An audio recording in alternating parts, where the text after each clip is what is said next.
Social media को देखें, बेशुमार serums, vitamin C serum, niacinamide serum, gold serum, whitening serum, acne serum, anti acne serum,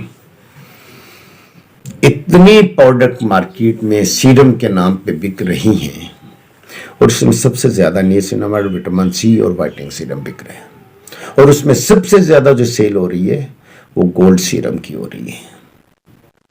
आइए हम देखते हैं गोल्ड सीरम कैसे बनता है, कौन कौन से इंग्रेडिएंट है जिनके साथ मिलके गोल्ड सीरम एक क्वालिटी प्रोडक्ट डिजाइन की जाती है। आइए बढ़ते हैं हम प्रोडक्शन की तरफ। जी, हम सबसे पहले मैयर के लेते हैं। इसमें हमने लिया है niacinamide, arbutin, hyaluronic acid, EDTA। ये चीज़ें हमने मैयर की हैं। तो मैयर करने के बाद हम आते हैं आगे, कुछ और केमिकल हैं जिसमें हमने प्रिजर्वर ले लिए है, जिसमें प्रिजर्वर में हमने लिए है यहाँ पे मिथाइल पैराबीन और इथाइल पैराबीन, पैराबीन।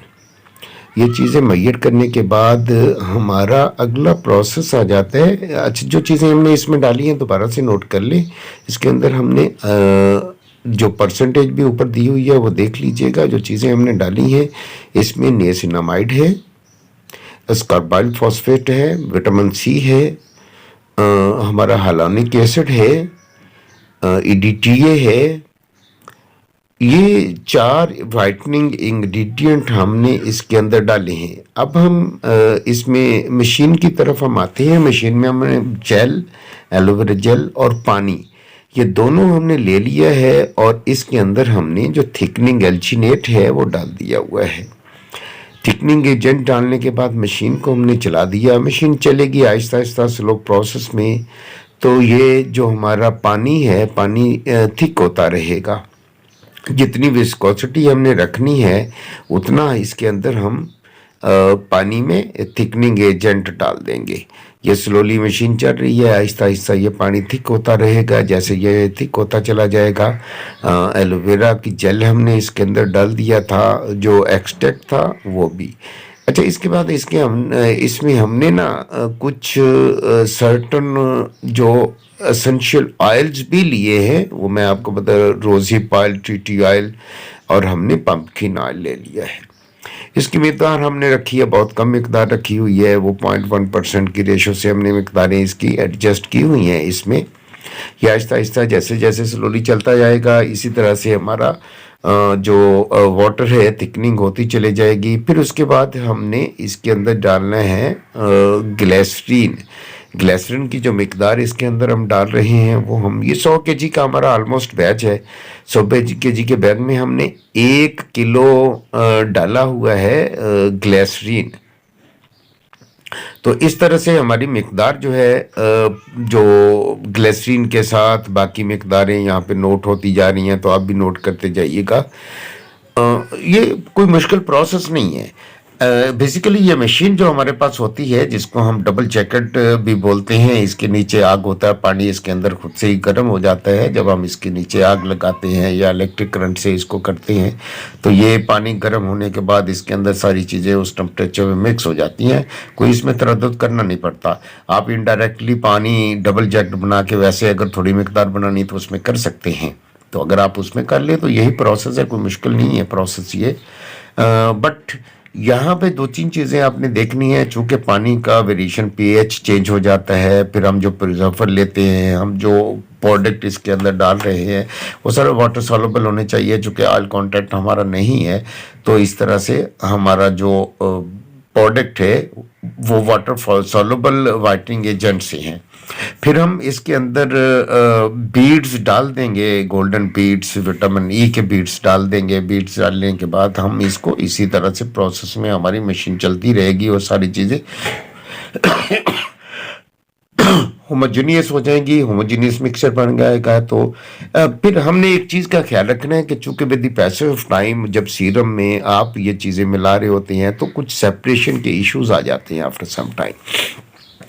तो आप सॉर्बिट्रेन या तो डाल देंगे आप 20 का, 40 का, 60 का जो भी अवेलेबल है। जब वो डालेंगे तो आपका ये प्रोडक्ट स्टेबल होगा। ये सीरम और इस तरह के प्रोडक्ट बनाते हुए टेक्निकल चीज़ है जो मैं आपको बता रहा हूँ। मशीन चल रही है, चीज़ें हमने मुहैया कर दी थी, मशीन के अंदर डाल दी हैं। मशीन के अंदर डालने के बाद हमने गोल्डन बीड्स, नेक्स्ट देखिएगा इसका, जब गोल्डन बीड्स इसके अंदर हम डालेंगे तो किस तरह से इसका कलर चेंज हो जाएगा, और कलर चेंज होकर हमारे पास विद गोल्डन बीड्स एक गुड प्रोडक्ट, एक अच्छी प्रोडक्ट की फॉर्म में आ जाएगी। और एंड पे इसके अंदर हम मिक्स कर देंगे, अल्लाह आपका भला करे, फ्रेगनेंस हम कोशिश करेंगे कि नेचुरल फ्रेगनेंस लें, चूँकि हमारे मोस्टली जो इंग्रेडिएंट हैं वो नेचुरल के हैं, तो फ्रेगनेंस भी हमारी नेचुरल ही होगी।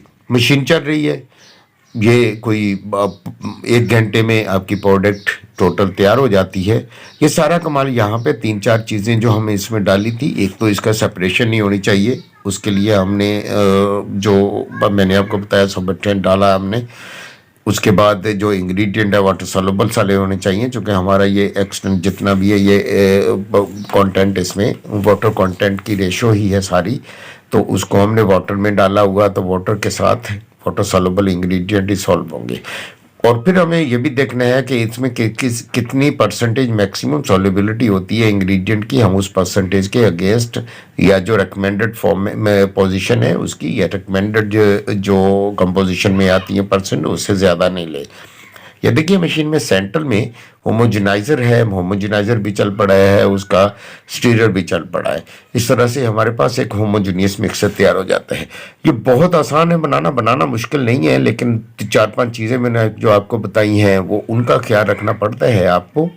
तो अगर आप उनका ख्याल रखते हैं तो फिर सेपरेशन नहीं हो पाती है, आपका यूनिफॉर्म मिक्सचर एक लॉन्ग टाइम के लिए शेल्फ लाइफ एक अच्छी महफूज हो जाती है। चीज़ें मैं फिर से आपको दोहरा देता हूँ जो हमने इसमें डाली हुई है। इसमें हमने 4% नियासिनामाइड लिया है, इसके अंदर विटामिन सी लिया है हमने, इसके अंदर हमने हाइलुरोनिक एसिड लिया है, इसके अंदर हमने प्रिजर्वर लिए हैं, अल्जीर डाला है, इसके अंदर वाटर थिकनर डाला है, थिकनिंग जैसे हम इसकी विस्कोसिटी प्रोड्यूस कर रहे हैं जो हमें चाहिए होती है। इसके साथ हमने ग्लिसरीन डाला है ताकि हमें कुछ और मॉइस्चर भी मिल जाए।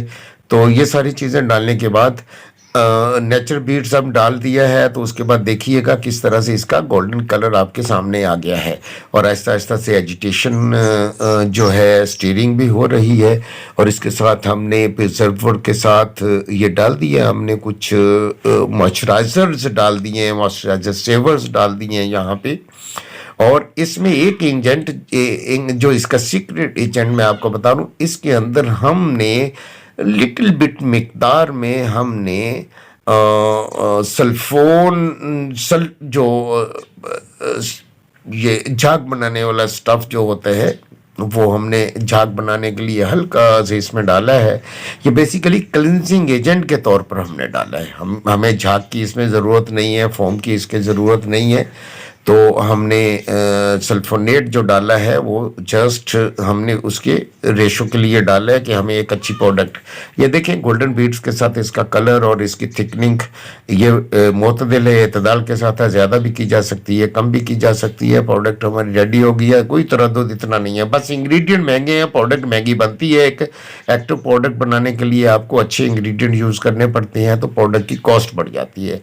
और इसका प्रोसेस इतना मुश्किल नहीं है, आप प्रोसेस आसानी से बना सकते हैं इसको। लेकिन बट जब भी आप इसको बनाएंगे तो 2 चीज़ें आपके सामने आएंगी, इसकी सेपरेशन हो जाएगी, आपको इसके अंदर जो आपके इंग्रेडिएंट है वो डिसॉल्व नहीं होंगे।